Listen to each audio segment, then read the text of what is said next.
del exilio chileno.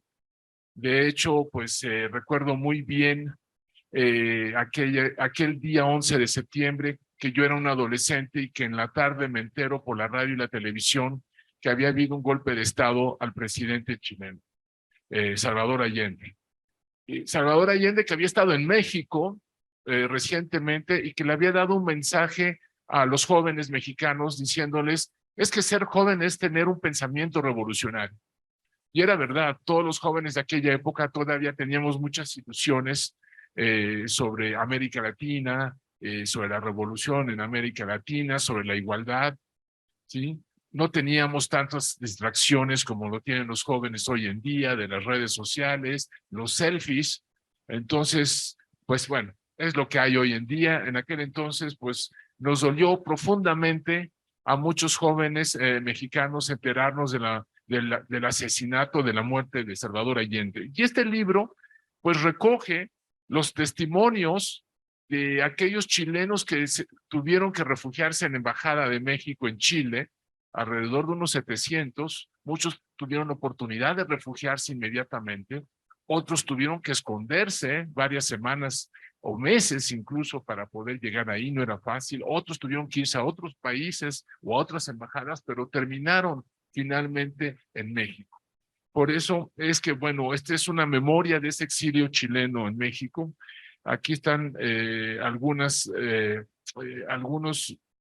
relatos o muchos relatos de estos chilenos. Hay uno de ellos fue profesor mío, Luis Mayra. Luis Mayra fue profesor en el Centro de Investigación y Docencia Económica, y él fundó el Centro de Estudios de Estados Unidos. México no tenía un centro de estudios de Estados Unidos, a pesar que era nuestro vecino.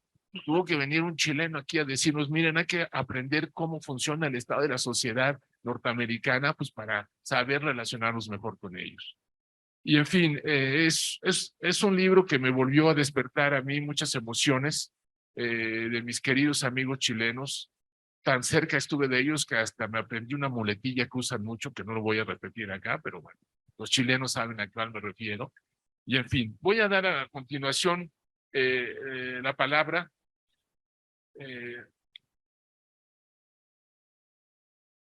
un momento a Valentín Palomé Delano, que va a ser el primer expositor. Valentín es licenciado en Lingüística y Literatura, maestro en Literatura por la Universidad de Chile y doctor en Estudios del Desarrollo por el Instituto de Investigaciones Dr. José Luis Mora. Actualmente es investigador del Centro de Investigaciones sobre América Latina y el Caribe, CIALC, de la UNAM. Colaboró como profesor de la Facultad de Ciencias Económicas y Administrativas de la Universidad Central de Chile. Su turno, por favor. Buenas tardes. Gracias por estar acá en función del tiempo, porque evidentemente es más importante lo que conversemos antes que esta suerte de diálogo, monólogo que puedo articular ahora. Quería agradecer a todos y cada uno y cada una de los que están acá, su presencia, pero esencialmente no hay que olvidar que vinimos a ver un libro, un libro. Un bello libro. Quisiera partir sobre la suerte de una pequeña pregunta. Un libro puede contener a todas, todos, de los que sufrieron y padecieron del exilio, pero también quiero plantear una pregunta que ojalá ustedes como mexicanos y mexicanas pueden ayudar a responder. Está claro que en general se tiende a decir que México apoyó, recibió a chilenos, pero a veces no está del todo estudiado y no se está preguntado cómo ustedes los mexicanos influyeron en todo y cada uno de los exiliados del Cono Sur, porque no somos solo los chilenos. El golpe de Estado fue el 11 de septiembre de 1963, pero creo que es justo recordar que en junio de ese mismo año fue el golpe de Estado de Uruguay. Y pocos años después fue otro de los golpes de Estado en el 76 de Argentina, en Argentina. Hablando por el Cono Sur, hablando por el Cono Sur, pero técnicamente debería mejor hablar países del Atlántico y países del cordón andino. Técnicamente eso sería la expresión más correcta mientras no surja otra. Dicho esto, cuando ustedes vean el libro, el hermoso libro, se van a encontrar con una variopinta pléyade de testimonios que van desde lo documental, lo testimonial, que va por fotografías, que va por versos, que va por acervos familiares, va por carteles. ¿Por qué les digo esto? Porque eso nos lleva a pensar una cosa que es básica. El exilio es un fenómeno complejo, que no se agota ni en lo testimonial, esto me pasó a mí, no se agota por lo político, por el nosotros, no se agota en lo gráfico, que es fundamentalmente la cultura que proyectó la Unidad Popular. Un dato interesante, muchos dicen que a 50 años del golpe de Estado, pero prefiero decir a 53 años de la Unidad Popular, porque el gobierno de la Unidad Popular fue electo el 4 de septiembre de 1973 con el 34% de los votos,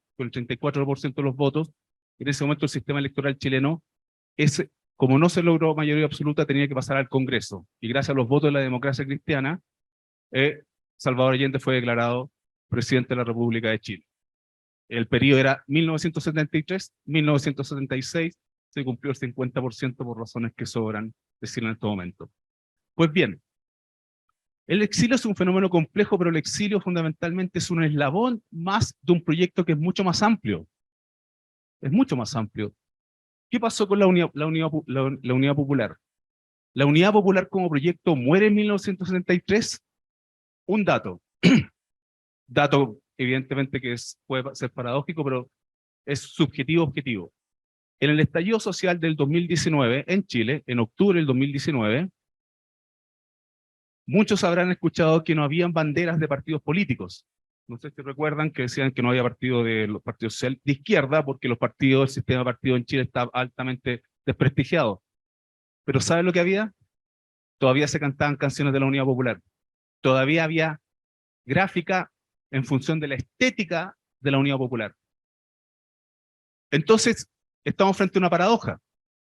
El exilio es una paradoja, en primer lugar. Dicen algunos autores que el exilio es una cosa tan compleja que para explicarlo en términos racionales no nos sirve. El exilio, aunque ustedes no lo crean, es una elección. ¿Cómo va a ser una elección? Y lo digo dos palabras, o entierro o destierro. Si me quedaba en Chile, probablemente podría tener la mala fortuna de desaparecer, ser torturado, ser apresado. Y la elección era salir. Y ahí México tiene un valor fundamental, porque no olviden que Hortensia Buti, la viuda del presidente Salvador Allende, llega a México. Uno puede decir, no, si podría llegar a cualquier lugar, pero como cierta formación mía es lingüística, en el lenguaje es importante entender que una vez que sale una palabra, no hay posibilidad de volver atrás. Y si Hortensia Buti de Allende llegó a México, no es fruto del azar. Y ahí comienza una larga, porque en términos cuantitativos, puedo estar cerrando las cifras, Suecia recibe alrededor de 30.000 chilenos. Francia recibe alrededor de la misma cantidad. México, entre idas y venidas, recibe alrededor de 3.000. La pregunta es, ¿por qué el exilio mexicano es tanto más importante en términos cualitativos que cuantitativos? Es una pregunta que no tenemos que resolver. Entonces, la Unidad Popular, y aquí viene el sentido de la paradoja, antes de cerrar con el libro. El sentido de la paradoja es que la Unidad Popular como proyecto político, a evidentes luces, fracasa. Ese es el gran problema de la izquierda, que no asume una cuota autocrítica, no por los errores, porque la Unidad Popular, el proyecto de izquierda en Chile, y quizá extrapolando el proyecto de la izquierda latinoamericana, tiene 3 instancias de fracaso. 3 instancias. El 11 de septiembre, entre el 11 y el septiembre tiene una derrota militar. Luego tiene una derrota política que es con la Constitución de 1980, puesta en práctica en 1981, y el famoso Estado subsidiario. Y la derrota ideológica es con la transición a la democracia, porque hay un equívoco que sería bueno cerrar y dejarlo aquí clarísimo. El modelo neoliberal, no me pregunten qué es neoliberalismo porque no lo podría responder, el modelo neoliberal no se asienta durante la dictadura. Están las bases ideológicas, políticas, se asienta con la primera generación de la concertación de partidos por la democracia. La fase superior del neoliberalismo en Chile está en democracia, no en dictadura. Entonces, en el entendido, cuando vean el libro, entiendan que van a estar frente a una metonimia. ¿Qué es una metonimia? Entiendan, cómalo, en la apuesta que le estoy planteando, que es una parte que busca graficar un todo. Vean esa apuesta, porque evidentemente hay mucha gente que no está, hay mucha gente que no se habla, porque el exilio no era un lugar donde todos éramos amigos, muy por el contrario, habían tensiones ideológicas, las sigue habiendo. Entonces cuando vean esto, vean como un concepto de no finito, que se tiene que ir llenando, pero esencialmente, cuando lean las frases, lo que dice ahí, para terminar con mi intervención, lo que establece la doctora Pulido. En México tiene que ser leído el exilio desde los mexicanos. Yo les pediría, como chileno, que se concedan la voz y no nos dejen hablar a nosotros tanto por una experiencia que ustedes la reciben. Porque es casi un principio físico y un principio político. Es muy difícil tocar y no ser tocado. Entonces, sobre esa base, yo los invito, porque obviamente la gente que estuvo en la confección del libro puede hablar más y mejor, yo los invito a que cuando vean el libro, por favor, entiéndalo como un camino de doble vía. Doble vía. Y gracias y aprovechar esta oportunidad, si tuviera que agradecer a mucha gente que cuando llegué a México me recibió y eran exiliados. Al maestro Navarro, a Rosana Casigoli, Sergio Romero, mucha gente que está acá, a Iván de la Fuente. ¿Y sabe la diferencia? ¿Por qué los nombro? Porque independiente del fracaso de la UP, todavía tiene una cosa tan subjetiva y objetiva a la vez, que es el sentido de solidaridad. No voy a decir si las nuevas generaciones son distintas, mejores y peores. Desde que el mundo es mundo nos vivimos quejando. Ese es un tópico y razón por la cual es información cero. Razón, por último, solamente los invito a que lean el libro como una posibilidad, no solamente entender a los chilenos en el exilio, sino que entenderlos a ustedes mismos como mexicanos, recibiendo no solo chilenos, uruguayos, argentinos, guatemaltecos, incluso a otros mexicanos. Gracias. Sí. Muchas gracias. Sí, en verdad, a mi generación, el exilio chileno, argentino, uruguayo, nos marcó mucho. Nos hizo ver, por ejemplo, la amistad de distinta manera como entendíamos la amistad en México. Y además nos enseñaron muchas cosas. Luis Mayra, José Miguel Insulza, que fue secretario general de la OEA, ministro de Relaciones Exteriores de la democracia, fueron mis profesores. Y era gente que se paraba enfrente de uno y hablaba de corrido una hora, hora y media, sin siquiera decir una muletilla o con una dicción impecable. Era gente realmente muy valiosa intelectualmente que nos abrió mucho los ojos a los estudiantes mexicanos. En fin, a continuación quisiera leer el currículum del siguiente expositor, Gregorio Joaquín Lozano Trejo. Licenciado en Historia por la Facultad de Filosofía y Letras de la UNAM, misma institución en la que realiza estudios de maestría en Historia. Actualmente es encargado del despacho de la Dirección General del Acervo Histórico Diplomático y director de Historia Diplomática y Publicaciones en la Secretaría de Relaciones Exteriores. Ha colaborado en diversos proyectos de investigación relacionados con la historia de la Universidad, de la Educación y de la Ciencia. Ha sido profesor en el Instituto de Educación Media Superior de la Ciudad de México, así como en las facultades de Filosofía y de Ciencias Políticas de la UNAM. Gregorio, tiene la palabra. Muchas gracias, embajador. Pues, muchas gracias por estar aquí en esta presentación de este libro, del cual quiero empezar agradeciendo a la doctora Gabriela Pulido, a su equipo, que confeccionaron este libro en función de una idea muy clara y creo que salió producto de este gran esfuerzo que hicieron. Un libro y es un objeto que condensa todo un trabajo que llevaron por meses y que queda reflejado aquí y que, bueno, al igual que el doctor Valentín, los invito a que en su momento lo adquieran, lo lean, porque pues es un testimonio de memoria, pero no de memoria solo como una serie de recuerdos. Decía Milán Kundera que la lucha del hombre contra el poder es la lucha de la memoria contra el olvido. Y en ese sentido, este tipo de ejercicios tienen una parte muy, muy activa en el presente, ¿no? Este libro que ustedes ven ahora acá y que esperemos lo vean en sus páginas, es un ejercicio muy interesante porque en efecto recaba testimonios, lo que es la historia oral, pero también documentos de archivo, fotografías. El equipo de la Oficina para la Memoria Histórica de México, que encabeza la doctora Pulido, hizo una investigación muy amplia en muchos acervos y que están reflejados aquí, ¿no? Entonces es el testimonio documental, el testimonio fotográfico de archivo y también de los acervos familiares. Eso da una densidad muy grande y que acompaña, que dialoga con los relatos de quienes plasman aquí su vivencia del exilio. Además, está complementado por 3 textos de carácter reflexivo. La introducción, de la autoría de la doctora Beatriz Gutiérrez Müller y de la doctora Gabriela Pulido, así como textos de Iván Moscoso Rodríguez y de Juan Eduardo Esquivel Arrondo. Esto también le da otra dimensión porque ubica estos testimonios desde una perspectiva contextual.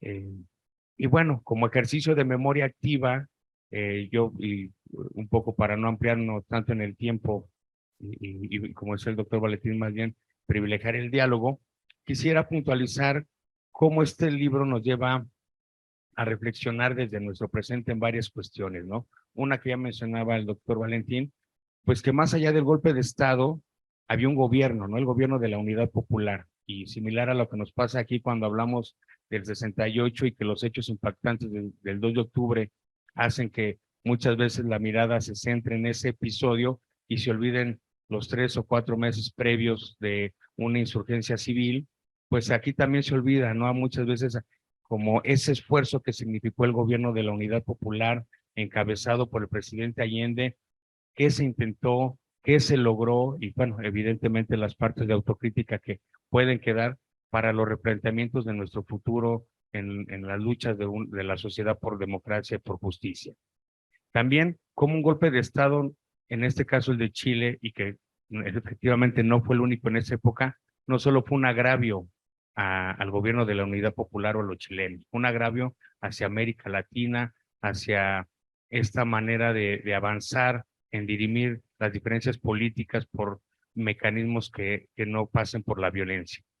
Y bueno, pues también cómo fue la vivencia del exilio aquí en México, ¿no? Sus particularidades, eh, esta influencia de ida y vuelta que mencionaba el doctor Valentín, y sí cómo se aportó desde esta lucha de la Unidad Popular o desde quienes, de sus distintas perspectivas políticas, pues también abonaron a las propias luchas que la sociedad mexicana llevaba y ha seguido llevando desde esos tiempos.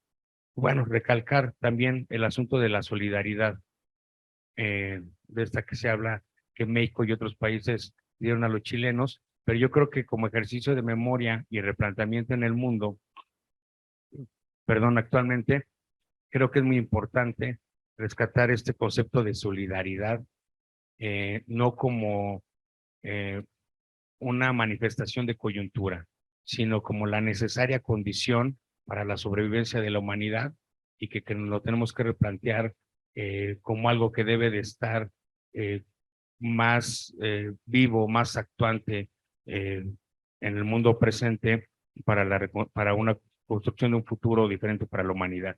Y bueno, pues agradecer a la doctora Pulido esta oportunidad de colaborar en este proyecto a la Oficina para la Memoria Histórica de México reconocer el enorme esfuerzo que realizaron y que ustedes podrán constatar cuando vean el libro. Muchísimas gracias. Bien, ahora me permito presentar a Gabriela Pulido Llano, encargada de la Oficina para la Memoria Histórica de México, Archivo General de la Nación. Licenciada en Historia y maestra en Estudios Latinoamericanos por la Facultad de Filosofía y Letras de la Universidad Nacional Autónoma de México y doctora en Historia y Etnohistoria por la Escuela Nacional de Antropología e Historia. Actualmente se desempeña como encargada de la Oficina para la Memoria Histórica de México en el Archivo General de la Nación. Investigadora en la Dirección de Estudios Históricos del Instituto Nacional de Antropología e Historia, es miembro activo de la Asociación Mexicana de Estudios del Caribe, de la cual fue presidenta del 2014 a 2016, y ha publicado numerosos trabajos sobre la vida nocturna, la historia de la nota roja, la presencia cubana en México, el teatro, cine mexicano y cubano y estereotipos. Gabriela, ¿qué nos puedes contar sobre Mi casa es tu casa? Una expresión creo muy mexicana o también muy chilena, no lo sé. Bueno, pues muchas gracias, embajador, por moderar esta presentación y muchísimas gracias a Valentín y a Joaquín y a todos ustedes por estar ahorita aquí acompañándonos en esta soleada tarde de sábado, ¿no? En esta pues feria que me parece así totalmente así puntual para presentar este libro justo aquí, ¿no? Por varias cosas. ¿Por qué hicimos este libro? Pues básicamente para no olvidar varias cosas, ¿no? Ahorita que el embajador comentaba cómo a su generación lo marcó, pues esta presencia de los exiliados chilenos que llegaron y que pues llegaron directo, ¿no? A trabajar a la academia, que se empezaron a incorporar desde muchos horizontes académicos, en muchas disciplinas a la vida mexicana, ¿no? Y no solamente llegaron los chilenos, detrás de ellos llegaron los uruguayos, llegaron los paraguayos, llegaron antes ya habían llegado los brasileños, ¿no? Llegaron después los argentinos y bueno, también en el siglo XX ya habían llegado los españoles. Entonces, todo esto se junta en México y bueno, para no olvidar justo que esta presencia traía ya su impronta desde estos otros latitudes y horizontes y no olvidar que pues los golpes de Estado producen estas experiencias tan dolorosas socialmente hablando, ¿no? Son rupturas. En México ganamos con la presencia de ese exilio, pero todos los países perdieron, todas estas personas perdieron muchas cosas, fueron desterrados, perdieron a sus familias, perdieron sus lazos familiares, se reinventaron en otros países, en México se reinventaron todos estos exilios. Y bueno, para nosotros fue una experiencia que pues nos movió totalmente, nos cambió un poco el enfoque de cómo pensábamos trabajar este testimonio, que era en principio bastante más documental que testimonial, ¿no? Y sin embargo, bueno, al acercarnos nuevamente a 50 años del golpe de Estado, a las experiencias de las personas, pues imposible que no nos tocaran de nuevo, ¿no? Volver a escuchar a Luis Mayra, acordarse de cuando recién llegó a México, ¿no? Para la gente que estudia aquí en el Instituto Matías Romero, tan importante recordar las acciones de todas estas personas que fueron embajadores en esos contextos tan duros y difíciles, donde posteriormente se rompieron relaciones con México y muchos años después se reanudaron, ¿no? En principio, en el caso chileno, pues la presencia de Gonzalo Martínez Corvalá, ¿no? Que recibió en su casa, en la residencia de la embajada como embajador, recibió alrededor de 700 exiliados, ¿no? Y estuvo acompañando esos exilios en la cotidianidad de su casa, de la vida en sus casas, pero también los acompañó para que pudieran salir y sobrevivir. Y entonces el recuerdo que tienen pues estas personas que llegaron a México con respecto a Martínez Corvalá, imagínense cómo lo recuerdan, ¿no? Poco más que un héroe, no, poco más, ¿no? Que como también creo que es una memoria que deberíamos también de recordar constantemente nosotros como mexicanos y porque bueno, finalmente estas actuaciones de los embajadores en estos contextos difíciles de los autoritarismos y los golpes de Estado en México y en otras latitudes, perdón, en América Latina y en otras latitudes, dejó una huella en la política exterior mexicana de la cual se habla mucho, ¿no? Que es justo esta vocación mexicana por abrir las puertas a los asilados, al asilo y su tratamiento con respecto a estos temas, ¿no? No olvidar tampoco que estas personas llegaron a México y de aquí de muchas maneras reconfiguraron su identidad. El libro se titula Mi casa es tu casa porque casi en todos los testimonios de los exiliados, no nada más de los exiliados chilenos, hay algún lugar, algún momento en el que recuerdan que un mexicano les dijo, nos vemos en tu casa, ¿no? Nos vemos en tu casa. Te recibo ¿no? en mi casa, que es tu casa. Y esa complejidad del lenguaje, ¿no? Al que se tuvieron que enfrentar en principio, cómo se fueron acoplando a estos modismos mexicanos, cómo se fueron incorporando a la vida en México, es uno de las cosas que más quisimos traer a colación con este libro, ¿no?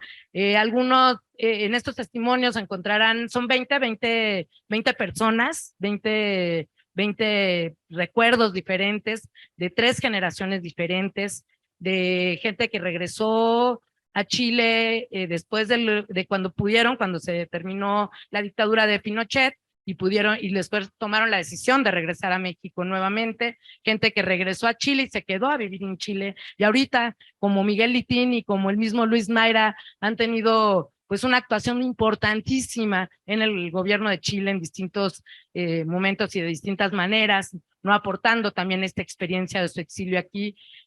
Todas estas personas, lo que más nos interesó a nosotros preguntarles cómo habían visto a México cuando llegaron a México, ¿no? Cuando se enfrentaron justo a esto, a incorporarse a una sociedad que pues sí hablábamos el mismo idioma, pero más o menos, ¿no?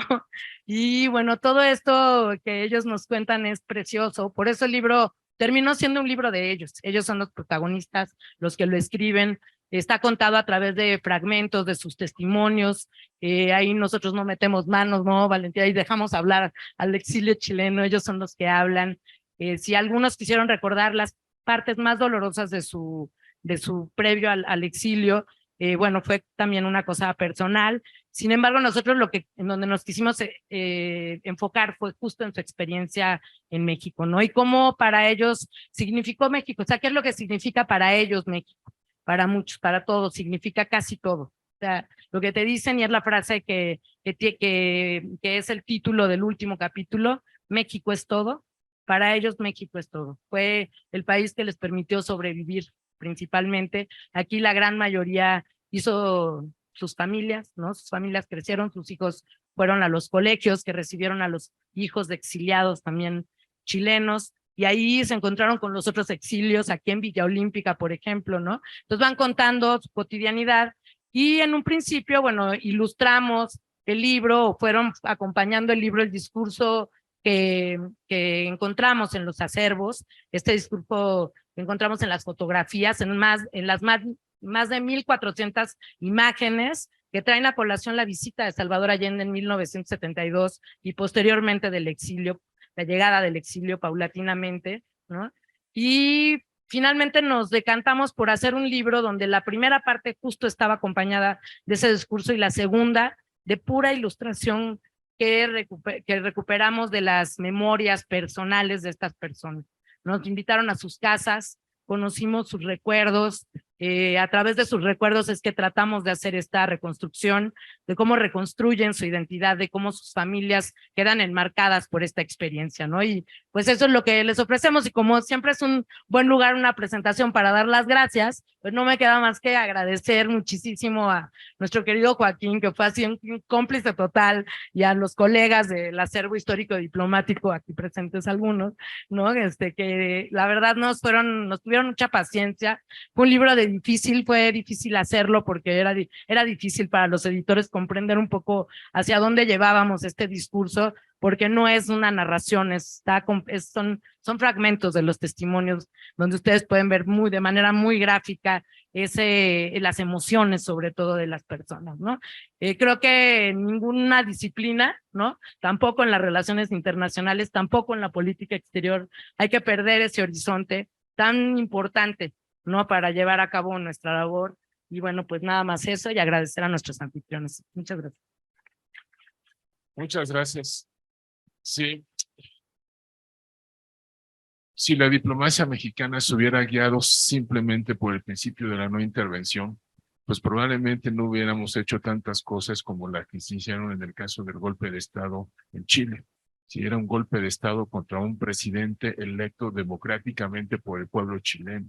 Y ahí se estaba violando otro principio importante de nuestra política exterior, el de la libre autodeterminación de los pueblos. Y por eso es que actuamos en consecuencia, porque se estaba violando la libre autodeterminación del pueblo chileno a elegir a sus gobernantes. Y bueno, no sé si tengan alguna pregunta o algún comentario que quieran hacer. Yo en lo personal me gustó mucho el libro desde el título y también por ver cómo hay una descripción de estos chilenos que llegan a México y de repente ya en el día a día, pues un día los invitan unas familias mexicanas a una comida o cena por el Día de Muertos, ¿no? O les empiezan a regalar sus calaveritas con sus nombres acá. Pues, algo que, por ejemplo, en Sudamérica y en Chile, pues no se acostumbra, empezaron a aprender pues cosas de un país y de una nación como la mexicana, con una enorme y profunda tradición popular y cultura, o pues, cuando los llevaron a los museos de antropología e historia y ver que pues, los domingos es gratis entrar a un museo que en cualquier parte del mundo pues cuesta caro. O, por ejemplo, el ministro de Planeación de Allende, don Pedro Buscovich, que nos enseñó todo lo que era la matriz de insumo producto, me decía alguna vez, es que ustedes no se dan cuenta lo que tienen. Los trabajadores mexicanos tienen un centro vacacional en Huaxtepec, que creo ahora ya es privado, ¿verdad? Pero pues, en aquella época eran unas instituciones que habíamos creado y que el exilio al llegar acá, pues decían, bueno, es que lo que tienen aquí es muchísimo que no se tenía allá en Sudamérica. En fin.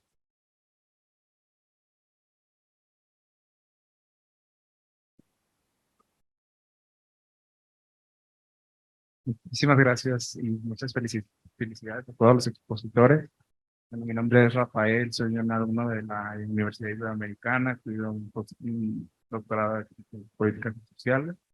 Y bueno, justo como hablan sobre los exilios y tal, bueno, yo les comento, yo fui un estudiante en Hungría, en Budapest, por 3 años, hice mi licenciatura y pues sí, fui un expatriado y viví literalmente pues la crisis de los migrantes que hubo en 2015, de Siria, de Siria y de Afganistán. Pues viví también las penurias, ¿no? De ser un expatriado, de vivir una retórica nacionalista de un país como Hungría, ¿no? Que es bueno, el gobierno es súper nacionalista, anti-inmigrantes, xenófobo, etcétera, ¿no? Entonces, bueno, lo entiendo bastante bien. Eh, bueno, yo tengo un poco más de un año viviendo aquí en Ciudad de México, yo soy de Sonora, y pues sí, o sea, también la Ciudad de México también pues me ha acogido, pues es mi casa, ¿no? Y pues planeo estar varios años más acá. Y bueno, pues sí, esta parte de moverte y de estar lejos de la familia es muy complicado, ¿no? Entonces, pues bueno, mi pregunta para ustedes es el tema de la justicia y el perdón en Chile. Pues, recientemente lo que he leído es que se ha juzgado a exmilitares que fueron culpables de asesinato, por ejemplo, del cantautor Jara, y que, por ejemplo, hace recientemente uno de ellos se suicidó porque justo iban a apresarlo, ¿no? A su casa y decidió mejor quitarse la vida. Entonces, mi pregunta es, ¿cómo se vive actualmente el perdón y la justicia en Chile? Si todavía hay una herida, si los chilenos se sienten pues con un resentimiento, y si hay algunos que no quieren volver, otros sí que sí, y pues por el lado de la justicia, pues ¿por qué se está haciendo esto a 50 años? ¿No? Si es por pues digamos, una política ¿cómo se le llama? Se me olvidó la palabra, de resarcimiento, ¿no? O una comisión de la verdad, etcétera. O sea, no sé por qué hasta este momento y pues cuáles son las consecuencias, ¿no? De esa, de esas decisiones políticas que pues pueden estar causando ahorita pues mucho debate en Chile, ¿no? Ahorita le damos la palabra a Valentín para que nos dé su Sí. punto de vista de chileno. Pero yo bueno, quería, gracias por compartir tu experiencia, que eso, por eso parte, ¿no? De que ningún exilio es voluntario, o sea, la gente que vive el exilio vive el destierro, ¿no? En Chile desde los años 90, desde que la caída de Pinochet empezó a trabajarse la memoria pública, ¿no? Entonces hay muchos años detrás de trabajo con respecto al tema de memoria, verdad, justicia, no repetición y reparación, o reparación y no repetición, sobre todo, ¿no? Pues la postura del gobierno actual en Chile es eso, es llevar hasta donde tenga que llevarse la verdad, la justicia, la reparación y la no repetición, ¿no? Esa es la postura. Y bueno, pues creo que no es ahorita, sino que justo tiene desde los años 90 moviéndose todo, no se ha detenido, ¿no? Ahí están, obviamente, los familiares de las víctimas todavía en activo, ¿no? Y bueno, pues eso sería mi comentario.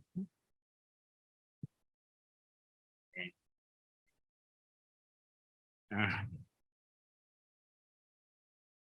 Primer equívoco, la dictadura no es dictadura militar, es dictadura cívico-militar.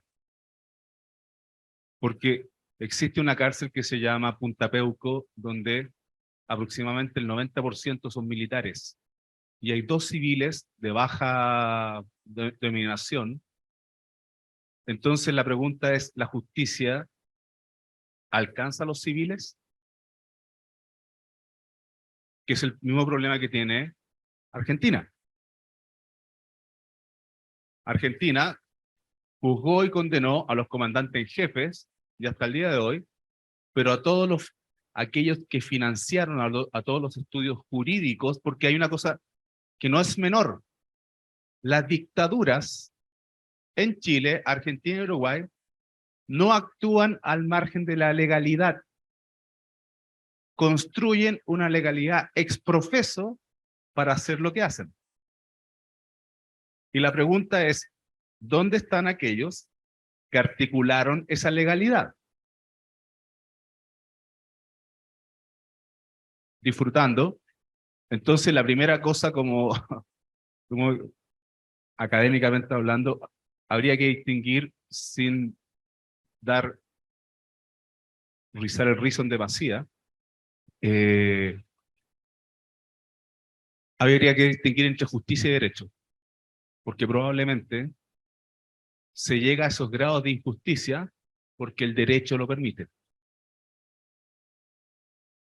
Si se suicida un militar, después de 50 años, claro, tiene el sentido que podemos decir muchas cosas, que la cobardía, que el suicidio, pero eso es otra discusión.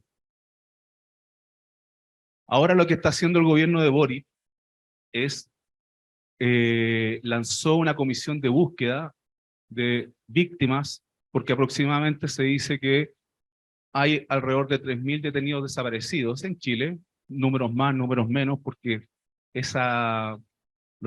¿cómo se llama? Los blood numbers, es un poco morboso e inmoral hablar, pero solamente hay identificados alrededor de 1.500, razón por la cual la diferencia no están identificados. Y peor aún, muchos de aquellos que están identificados, después damos cuenta que no eran aquellos que se había dicho que está identificado. Hay un documental de Silvio Cayosi muy breve, muy emotivo, que se llama Fernando ha vuelto, que muestra el retorno de los restos de un detenido desaparecido, Fernando, a su familia. El documental no tiene pérdida, son 20 minutos. Después descubrimos que los restos de Fernando no eran los de Fernando. Entonces, ¿cómo toma la sensación de justicia la sociedad? Yo diría que Chile, que es una sociedad tan normada, donde hay tanta, para bien y para mal, tanta disciplina social, porque no hay que olvidar una cosa. Primero, aquí, muy breve, se dice que los Chicago Boys fueron los economistas que reestructuraron las matrices económicas y productivas del país y que para mayor comodidad llamamos neoliberalismo. Cierto, pero hay una verdad más profunda. Los Chicago Boys tenían que rendirle rendir estructuras, decir lo que iban a hacer y lo que no iban a hacer ante una comisión de abogados que se llama Comisión Ortúzar, que es la que nombró, la que estructuró la Constitución Política de 1980. ¿Dónde están esos? ¿Hubo justicia? No hay justicia. Entonces, pero el punto no es que la dictadura estableció esa matriz de no sancionar a los culpables. En 1990-91, el presidente electo Patricio Aylwin Azúcar lanza una frase que es una matriz simbólica que pesa hasta el día de hoy en Chile. Hay justicia en la medida de lo posible. No, de hecho, es una matriz que condiciona prácticamente tan importante como golpes que un presidente democráticamente electo hizo, puede haber justicia solamente en la medida de lo posible. Entonces, toda esta vuelta larga es para decir que no tiene respuesta. No tiene respuesta. Para la mayoría de ustedes, vas a tomar. No, bueno, ya debido a que ya estamos sobre el tiempo, solo comentar en este sentido que más allá del caso puntual de Chile, que es lo que nos viene esta colación con el libro, pues es un tema que incluso en México tenemos un tema y en muchos países de América Latina. Y la cuestión de la justicia es un asunto muy complejo, efectivamente, como decía el doctor, pasa por muchas aristas. Pero sí creo que es de destacar que esfuerzos como este libro, como muchas actividades que se emprendieron aquí en México por distintas instituciones gubernamentales, no gubernamentales, para dar visibilidad a 50 años de estos sucesos, es finalmente de esa lucha por la que independientemente de las complejidades que implica el término justicia, tenemos que seguir en ese proceso si queremos avanzar a sociedades que se diriman de manera más armoniosa entre sus diferencias, es tratar de buscar dentro de la complejidad esa satisfacción de justicia para la sociedad entera. Muchas gracias. Gracias. Sí, nada más para muchos de ustedes jóvenes recordarles que la transición democrática en Chile, como la que sucedió en Argentina, Brasil, Uruguay, Paraguay, más o menos por esos años, más o menos, fue pacífica. Recordemos que Pinochet, en noviembre del 89, convoca un referéndum pensando que iban a ratificar su permanencia en el poder. 88, ¿verdad? Sí. ¿Y cuál fue el resultado? Que lo perdió. ¿Y cuál fue el resultado? Sorprendentemente, que Pinochet se fue a su casa. O sea, no se requirió de un movimiento armado o violencia para transitar a la democracia, pero ojo, fue una transición democrática vigilada por los militares. Por eso es que durante muchos años no pudo haber digamos, un ajuste de cuentas con el pasado y con las gravísimas violaciones a los derechos humanos, sino que precisamente por eso, porque los militares, si bien se retiraron, se quedaron vigilando esta transición democrática. Y lo mismo más o menos pasó en otros países, aunque en Argentina, en efecto, hubo todo un ajuste de cuentas y una condena a los militares, ¿sí? Con todo esta figura jurídica de la obediencia debida, pero que se pudo hacer. En Chile se tardó mucho más. Y en otros países como Brasil, Uruguay, Argentina, pues tampoco se dio. Bueno, muchas gracias a los ponentes y a los aquí presentes y muchas gracias a ustedes. Y pues, eso es todo.